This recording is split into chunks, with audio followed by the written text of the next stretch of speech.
Modern culture often feels split between two competing paths to fulfillment. On one side are the self-discoverers, who seek authenticity by breaking away from convention.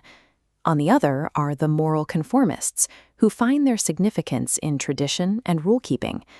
This tension is often mapped onto the parable of the prodigal son.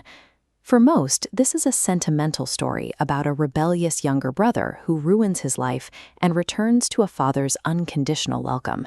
It's a message specifically for the rule breakers. But the historical setting tells a different story. Jesus wasn't addressing wayward rebels. He was speaking to the Pharisees and the teachers of the law, men who spent their lives meticulously observing every religious requirement.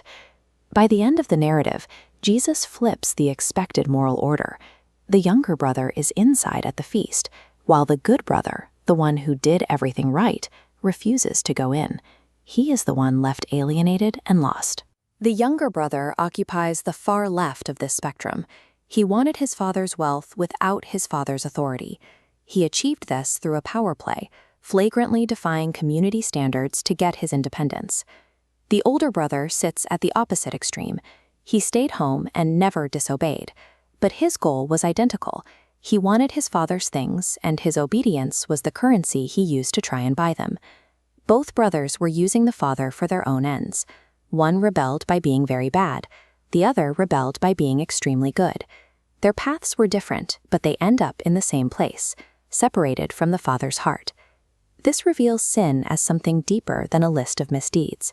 It is the attempt to be your own Savior and Lord, to put God in your debt so you can control your own life, whether through immorality or through high moral achievement. This story is the final act of a trilogy. In Luke chapter 15, Jesus tells 3 parables back-to-back to explain why he welcomes outcasts. The first parable establishes a pattern. A shepherd loses a sheep and searches. Loss, search, celebration. The second repeats this. A woman loses a coin and searches. Again, loss, search, celebration. But in the third parable, the pattern breaks. The son is lost and the father celebrates, but there is no search. In this culture, a lost son wasn't supposed to wander home alone. Ancient audiences would have expected a specific person to take action. It was the traditional duty of the firstborn son to be his brother's keeper. If a younger sibling ruined their life, the eldest brother was expected to track them down and bring them back, even at his own expense. Instead, the elder brother stays in the field. When his brother returns, he isn't relieved, he is furious. He hoards his remaining inheritance and insults his father for welcoming the sinner. His anger highlights the literal cost of the father's mercy. Because the inheritance had already been divided, everything the father gives to the younger son, the robe, the ring, the feast, comes directly out of the older brother's remaining share. Jesus portrays an elder brother who is unwilling to pay that price. He is exposing the religious leaders of his day, who used their moral records to judge the lost rather than seeking to save them.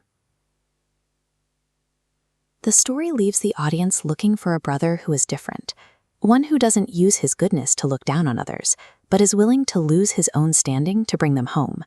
This missing character is the key to why Jesus told the story.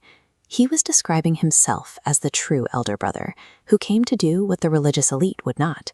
He left his home to go into a far country to find those who had rebelled.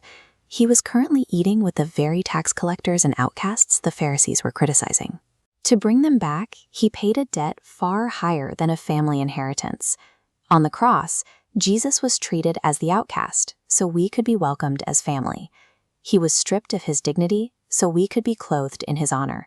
This is the economic reality of grace. Forgiveness is free to the person who receives it, but it is always costly to the one who grants it. Jesus bore the expense of the restoration himself. Recognizing this cost changes why a person chooses to be good. They no longer obey out of fear-based duty or a need to control God, but out of a sense of beauty and gratitude for what was paid for them. Seeing the beauty of this sacrifice ends the inner drive to be your own savior. The exhausting projects of rebellious self-discovery and religious rule-keeping both give way to rest. This rest is pictured in the final feast. It represents the end of the human exile, the cure for the deep homesickness for a world without decay. where we finally find the belonging we were built for.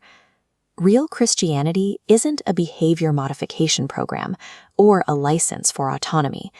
It is an invitation to a homecoming feast, provided entirely at the expense of the true elder brother.